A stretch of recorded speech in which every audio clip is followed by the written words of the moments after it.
Falimenderit dritta e grazie fratello Paolo Bernardini. Liguri, siriani, albanesi, veneti, vedo anche persone da altre parti del mondo, perché la civiltà veneta è una civiltà universale, perché il nome Veneto, la cui spiegazione hanno cercato di presentarci nei modi più assurdi, è il nome delle comunità, delle federazioni della Repubblica Veneta, che ha per propria religione il rispetto della parola data, perché la formula Geri Segera Prode, ieri eravamo a Sappada, territorio veneto di lingua tedesca, che l'incapacità, la disonestà, la latitanza, soprattutto la grande disonestà degli amministratori regionali, del presente governo e del governo precedente, della vergogna, giustamente, mi voglio parlare poco, e mi voglio dire otto parole, e le devo informarsene a Dosene, a Centenere, a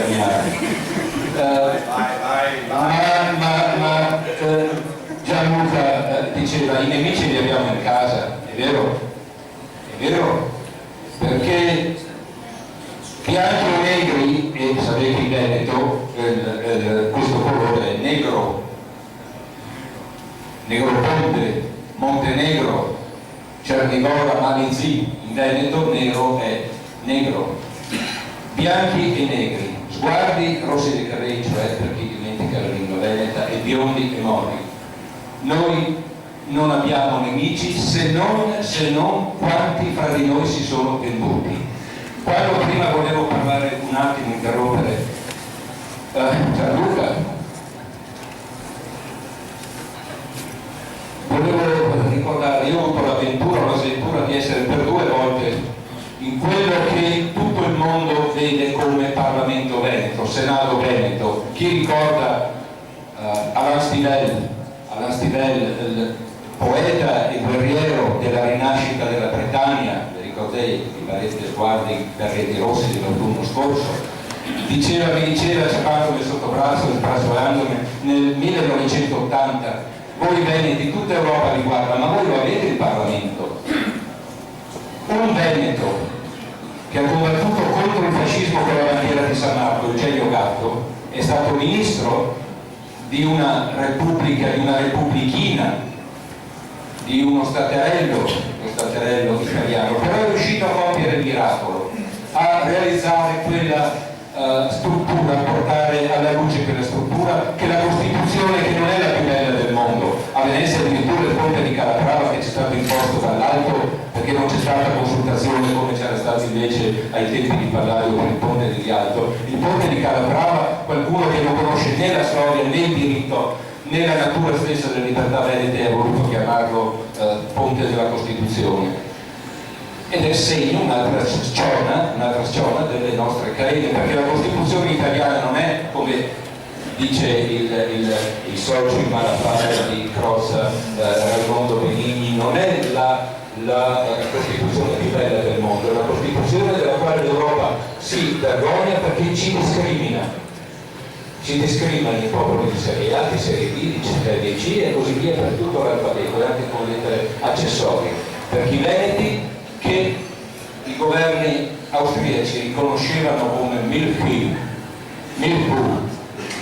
vacca da latte, ci mungevano in Emoldea con i guanti. Gli austriaci ci mungevano con i guanti, ma ci rispettavano, eppure ci siamo ribellati e abbiamo tenuto testa anche a loro. Gli italiani in Emolde ci mungono selvaggiamente, le ciuccia al sangue, ci dissanguano, ci umiliano, ci disprezzano e sanciscono questo disprezzo con una Costituzione vergognosa, e sanciscono questo disprezzo con leggi coloniali, come legge coloniale è quella del 1999 che riconosce nello Stato italiano 12 lingue e non riconosce la lingua veneta, e questa è colpa di un veneto, Giovan Battista Pellegrini, qualcuno lo crede, assieme a Tullio De Mauro, fratello di un altro De Mauro al quale mi inchino, assieme a Tullio De Mauro, assieme al grande costituzionalista Alessandro Russo, li considerano i vertici della linguistica e della giurisprudenza, e invece si sono piegati ai voleri dello Stato italiano, che ha concesso regole e briciole a popoli che non danno fastidio, ma hanno negato a noi veneti la pienezza del titolo di lingua. Ci dicono che la nostra non sarebbe lingua, ma questo è un esempio fra i tanti. Allora chi che mi conosce sa che gli studi si Verga, Busetto Porte, e dopo se col tempo vai avanti per tutte, ma il tempo manca, vi vorrei parlare per pochissimi minuti. Ho citato Eugenio Gatto. Eugenio Gatto ha combattuto contro il fascismo con la bandiera di San Marco. La manipolazione della storia, perché siamo colonia, la manipolazione della storia attraverso quello istituto hitleriano che si chiama Università Italiana, perché lo sapete, Weinreich lo ha dimostrato, in 12 anni di governo, soltanto 12 anni di governo, Adolfo Hitler è riuscito, controllando le università tedesche, a plasmare ondate ed ondate di giuristi, di costituzionalisti, di medici, di chirurghi, di avvocati, di giudici, di magistrati, di ingegneri, e ha realizzato, perché ha realizzato una delle più orribili pagine della storia europea. In 12 anni Hitler ha avuto il pieno controllo delle università tedesche e i risultati li conosciamo. Le librerie sono piene, lo ricordano anche i negazionisti, lo ricordano anche agli occhi e ai sordi. Ma lo Stato italiano, che della Germania di Hitler è stato il maestro, perché Hitler è sempre stato molto riconoscente verso Benito Mussolini, dice di aver imparato tutto da lui, e Benito Mussolini, lo sapete, è figlio di Garibaldi e dei Savoia. Lo Stato italiano controlla le università venete, la gloriosa Università di Padova le controlla da 148 anni, e da 148 anni le università del Veneto, inizialmente quella di Padova, la più splendente università d'Europa, l'università di Copernico, di Galileo, di Harvey, da 148 anni l'Università di Padova è asservita allo Stato coloniale italiano, così come per 12 anni, 1933 e 1945, le università tedesche sono state asservite al disegno demenziale di Hitler. Ma la demenzialità dello Stato italiano non è minore e non è meno criminale della demenzialità dello Stato italiano, perché vedo qui una bandiera russa, e allora si è parlato di Crimea a sproposito in queste settimane. Nel 1855, 11 anni prima che lo Stato coloniale arrivasse qui ad ucciderci, a massacrarci, a rubarci quello che è legittimamente nostro, materiale e morale, 11 anni prima del 1866, del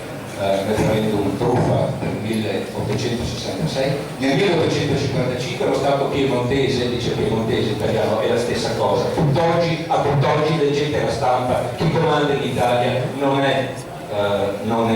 Roma, chi comanda in Italia non è la Drangheta, che pure la propria capitale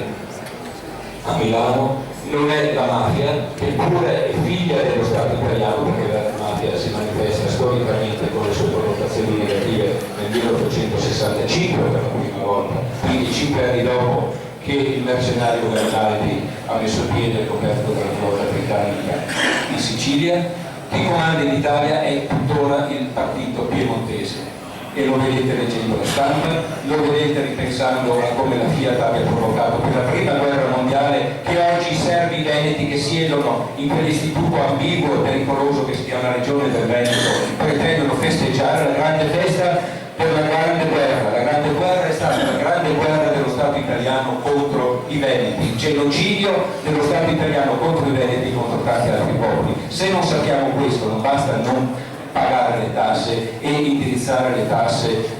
nelle tasse che saranno poi certamente nelle strutture della Repubblica Veneta, perché la Repubblica Veneta lo sapevamo, ma ne abbiamo avuto ulteriore conferma, non disintegrarne, ulteriore conferma ieri a Sappada, Prodi, comunità veneta di lingua tedesca. La Repubblica Veneta è molte cose, non solo gli orpelli, i simulacri dell'indipendenza. Lo Stato italiano è ricchissimo di simboli di indipendenza e sovranità, e solo di cartapesta. Ho citato Hitler e Mussolini prima. Quando Hitler va a Roma, accolto dal suo maestro Benito Mussolini, trova una meravigliosa città, nuovissima, e si complimenta con questo maestro Mussolini per le meraviglie della nuova Roma. In realtà è tutta cartapesta, lo Stato italiano è cartapesta, dal 1861 è cartapesta, quando 150 anni dopo, nel 2011, la prima Ciampi, poi Giuliano Amato, presiedono i festeggiamenti per i 150 anni della cosiddetta Unità d'Italia, cioè semplicemente della ratifica del controllo militare, questo sì, dello Stato italiano su una serie di colonie. Quindi sta parlando, scrive un intervento, una lettera aperta a quel Giuliano Amato, e lo scrive a quel Corriere del Veneto che nei 7 anni precedenti gli aveva sempre pubblicato i propri interventi 2, 3, 4 mila battiste, 2, 3, 4 mila battute, senza modificare una virgola. Quando viene scritta, quando scrivo una lettera aperta a Giuliano Amato, presidente del Comitato per i festeggiamenti dei 150 anni dell'Unità d'Italia, invitandolo a ritirare, a modificare le sciocchezze che frutto di disinformazione, non voglio pensare di malafede, frutto di disinformazione aveva scritto, aveva diffuso in quelle settimane, il Corriere del Veneto, che in 7 anni precedenti non gli aveva mai modificato, tolto, toccato una virgola, taglia 1/3 di quell'intervento. Quindi lo Stato italiano è lo Stato della menzogna, si regge sulla menzogna e su forze repressive. Torno indietro di pochi minuti, di pochi anni e poi concludo. Allora, nel 1855, quello che è l'embrione dello Stato staterello italiano, il Regno di Sardegna, i sardi, i nostri fratelli sardi non hanno colpi, in realtà era il Granducato, era il Ducato piemontese, lo Stato piemontese, il Re del Piemonte si chiamava Re in quanto Re di Sardegna. Loro pensavano di poter mettere le mani sulla Sicilia, per qualche anno le avevano messe, ma poi gli inglesi hanno detto no, la Sicilia lasciatela a noi, è il nostro orto, è la nostra vigna, come in Portogallo, voi piemontesi tenetevi la Sardegna. Nel 1855 lo Stato piemontese attacca la Russia e l'attacca proprio in Crimea. E allora forse c'è una parabola, da questo attacco al tradimento, lo Stato piemontese e quindi lo Stato italiano hanno sempre attaccato al tradimento. C'è una parabola, la vicenda crimeana di questi mesi forse ci fa capire qualche cosa. Lo Stato piemontese, che è uno staterello di cartapesta, quelli che dovrebbero essere le strutture importanti di uno Stato, invece privilegia soltanto le parvenze di un esercito per poter, assieme ai potenti del momento, siano inglesi, siano americani, siano tedeschi, fingere, fare amuina, fare finta di combattere, come in Afghanistan, come in Iraq, come contro la Francia colpita a tradimento quando Hitler l'ha già piegata, e come naturalmente contro di noi nel 1866. Li abbiamo vinti per terra custosa, li abbiamo vinti per mare a Lissa, ma con l'inganno come sempre, perché questa è la natura, questa è la bandiera, questo è il sigillo dello Stato italiano, oggi di Giorgio Napolitano, la menzogna e l'inganno e l'avere le spalle coperte da stati più forti. Le forze di repressione invece sì, lo Stato italiano le sviluppa al massimo, perché le forze di repressione dello Stato italiano, quei carabinieri per 200 anni fedeli al malaffare, carabinieri, tutti abbiamo amici che sono carabinieri, persone limpidissime, hanno vestito quella divisa perché è normale vestire la divisa in uno Stato come il nostro, crede anche nella necessità di vestire una divisa. Ma lo Stato Veneto è completamente diverso, è stato, è e sarà completamente diverso dallo Stato italiano, perché nella storia della Repubblica Veneta non c'è una guerra di aggressione, neanche al quarta crociata, non c'è una guerra di aggressione.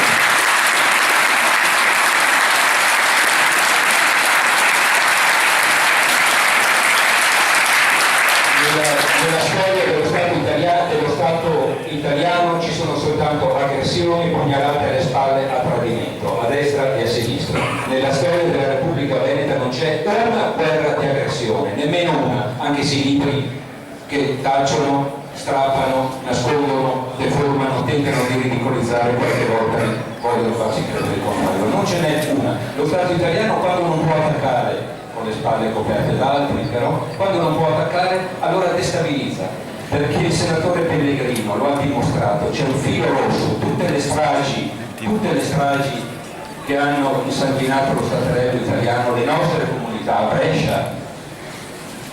a Padova, sui treni, a Roma, a Milano, sono tutte provocate da quella linea rossa che passa attraverso Cavour, ma inizia ancora prima, quando nel 1820 lo Stato piemontese manda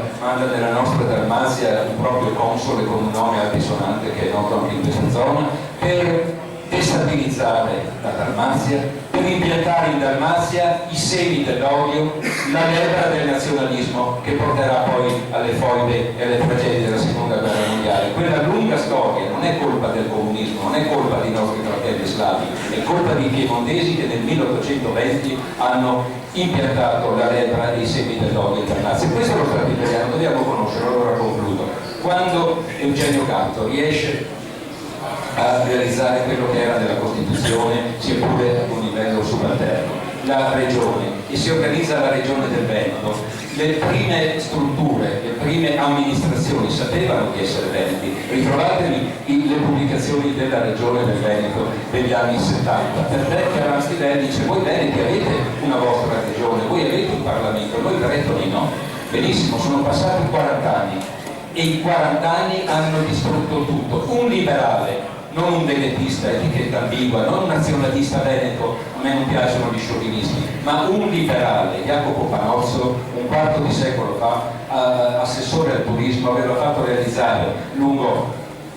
i limiti della regione del Veneto degli enormi leoni di San Marco, in molti metri, più grandi il doppio di questo schermo, in legno, mentre il suo assessorato, dovrebbe chiamarsi Ministero del Turismo, li andava edificando, altri uffici della regione con pretesti ridicoli, gli stessi pretesti che impediscono alla gente onesta di lavorare, li andavano demolendo. Quindi il cancro nostro interno è nella stessa regione, della quale purtroppo io sono stato componente per 2 volte eletto magari da vostro padre o dai vostri fratelli, e per 2 volte una impotenza, perché la religione che domina dentro la regione del Veneto, la filosofia si chiama evitare i contenziosi con Roma. Evitare i contenziosi con Roma, quando invece i nostri fratelli Bolzano, moltiplicando i contenziosi con Roma, hanno praticamente ottenuto l'indipendenza. Quindi questo va capito e va combattuto. Allora domandiamoci perché questo Eugenio Gatto, partigiano con bandiera di San Marco, artefice della rinascita, anche se poi è stata abortita, di un Parlamento veneto, le sue carte quando muore scompaiono. Se come mai altro avvocato Armando Cavallin proclama la continuità della Repubblica Veneta in piazza San Marco nel luglio davanti a migliaia di persone, nel luglio del 1943. Sono continue le proclamazioni di continuità della Repubblica Veneta, di fatto continua nelle famiglie, nelle nostre comunità, nella nostra società, nella nostra economia, ma anche alla luce del sole che emerge. Nel 1809 si torna a ribattere moneta veneta. Benissimo, Armando Cavallin proclama la continuità esattamente come Daniele Manin, poi però lo spingono addirittura a rimuovere tutto questo dalle sue memorie. Quindi ecco qui i nemici li abbiamo in casa. L'amico non è Pelassan che lavorando alla latteria di Surigo e impara a parlare veneto meglio di me. Il nemico è la maestra veneta, che gli operai moldavi o turchi o albanesi nel Veneto o magrebini o senegalesi che hanno imparato a parlare veneto, manda i loro bambini a casa a dire: padre, tu non devi parlare in questo modo, padre, tu devi lavarti la bocca prima di parlare, perché il veneto è un dialetto sporco. Questo dicono le maestre venete, quindi questa è la nostra condizione di servitù. La rivoluzione va portata anche a questi livelli. E concludo. A San Padre ieri avevamo preparato un discorso meraviglioso, ricordando che lì nasce la Piave, che è sacra a noi veneti, non tanto per la prima guerra mondiale, ma nella quale hanno cercato di sterminarci tutte le nostre famiglie deportate mentre gli uomini erano al massacro. La Piave per noi è sacra perché tutte le acque per noi sono sacre. E in Siria, più di 4.000 anni fa, comparve per la prima volta il nome Veneto, Vanna Piava. cioè veneta, è il nome di una sorgente sacra in Siria. In Siria compare per la prima volta il nome Veneto. Il nome Veneto in tutta Europa. Ci sono fiumi in Lettonia, ci sono fiumi e fonti sacre in Scozia, in Macedonia, che portano il nome Veneto. Perché noi abbiamo sempre avuto un rapporto di mutuo rispetto con le acque. Quando vedo a Sepaldo l'impegno grande di questa comunità per la purezza delle acque, perché le acque siano di tutti sì, ma non di chi che va a rovarle o a descargarle tra i camion di squasse o dei venti terribili. Le acque sono di tutti quanti siano veneti, e veneti vuol dire, c'è la formula proprio qua nei sacrari dei veneti di 3000 anni fa, qui in questa zona di acque salutevoli, ci sono lungo tutto l'arco alpino, nelle pianure, là dove ci sono stati veneti, fonti sacre, dove veniva sempre rinnovato con la formula per Voltaire con Voltaire, veniva sempre rinnovato il patto sociale istituzionale che abbiamo rinnovato solennemente, forti della voce del grido di un corpo sovrano di 2.100.000 veneti che vogliono l'indipendenza. Quel patto sociale lo abbiamo, ed istituzionale lo abbiamo rinnovato 8 giorni fa a Treviso, perché del Voltaire con Voltaire, la formula veneta, lingua veneta di più di 2000 anni fa, significa che la società si regge sul rispetto religioso di un patto di mutuo rispetto. Questo vuol dire quindi rispetto per le acque, per la famiglia, per il lavoro onesto. Questo vuol dire essere veneti. E quindi questa Repubblica Veneta, che sarà alimentata con l'intelligenza di persone come Gianluca Busato, perché non esito, non è, chi mi conosce sa che io non sono portato con la colazione, però sono impressionato per quello che ha fatto, per quello che sta facendo, per la limpidezza con la quale lo esterna e lo porta in comunione con voi. Perché nel 1848-49, quando un'altra persona, per molti versi simile ad un altro Veneto, per molti versi simile a Gianluca Busato, sapete, non ho voluto essere fra i candidati alla delegazione dei 10, non sarò candidato in nessuna lista, quindi non ho nessun motivo, non sono mai stato adulatore, non posso certo, tra pochi giorni ho 67 anni, non posso certo cominciare a farlo oggi, però ho i brividi nel vedere, spero che tutte le mie impressioni, 67 anni non sono lunghi, quindi di non ingannarmi. Tutto quello che ho visto fino ad oggi di Gianluca Busato mi ricorda in maniera impressionante un avvocato veneto, un altro avvocato veneto che come Cavagnini ha confermato, pronunciato davanti a migliaia di persone, sancito la continuità della Repubblica Veneta, quel Daniele Manin che nel 1848-1849 riporta l'attenzione dell'Europa e del mondo civile sul Veneto, riporta alla pienezza operativa la Repubblica Veneta, combatte militarmente contro gli austriaci, non perché gli austriaci siano nemici, perché sono i nostri fratelli. Austriaci come qualsiasi altro popolo sono nostri fratelli, ma quegli austriaci che tra l'altro quelle truppe, quelle strutture austriache che stavano combattendo altre popolazioni anche di lingua tedesca che volevano semplicemente libertà e mutuo rispetto. Daniele Manin combatte contro l'impero asburgico militarmente, ma la battaglia più terribile è sul piano della diplomazia, perché l'infiltrazione piemontese che cerca di allungare la propria mano sulla Repubblica Veneta è terribile, per qualche tempo ci riesce, infatti il povero Giuliano Amato dice: ma come, avevate San Marco ma anche Tricolore? Certo, perché se gli arasconti eravamo infarciti di agenti, di provocatori, di destabilizzatori piemontesi. Quando i piemontesi sono cacciati, nella più grande vittoria di Daniele Manin, all'inizio di aprile di questi giorni del 1849, la bandiera di San Marco più grande che sia mai esistita sventola sul campanile di San Marco, dove non a caso sventolerà anche nel maggio del 1997. Tutte queste cose, se messe insieme, ci fanno essere sicuri di giorno e di notte, anche se siamo soli, attraversando centinaia di persone disoneste, di veneti che si sono venduti, di veneti che sono servi. Allora Daniele Manin, nell'impegno terribile di questa guerra spaventosa contro il più grande impero europeo dell'epoca e contro l'impero del male che era lo Stato piemontese, che oggi si manifesta nello Stato italiano di Renzi, che vuole togliere anche il prego di autonomia che si va e di Napoletano. Daniele Manin trova il tempo per comunicare, per scrivere, allora non vedeva il Twitter, Facebook e tutte queste robe qua, scrivere a chi gli ha scritto, dalle montagne, dalle campagne del Veneto, dagli estremi confini della Gordino, dal Cadore, da Sappada, dalla Carnia, gli scrivono: i francesi hanno tolto i nostri diritti comunitari sulle terre, sui pascoli, sui boschi, sulle acque.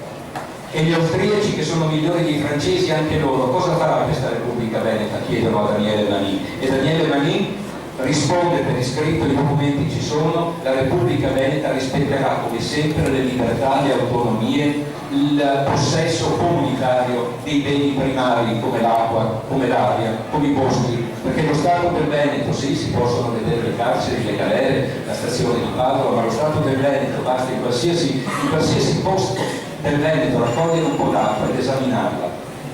La terribile condizione dell'acqua del Veneto oggi è specchio, è indice scientifico della terribile devastazione della nostra società, ma questa forza enorme che si è riorganizzata e questo fatto che Daniele Manin ha stretto con le comunità tutte delle montagne e delle lagune e delle pianure e delle campagne e delle città. Ieri, altra giornata storica, prima apparizione pubblica della delegazione dei 10, ieri è stata confermata con la comunità veneta di altra lingua di Sappada. Si continuerà a rispettare, si continuerà a rafforzare la Repubblica Veneta, che vuol dire rispetto reciproco, vuol dire dignità, vuol dire libertà. Grazie.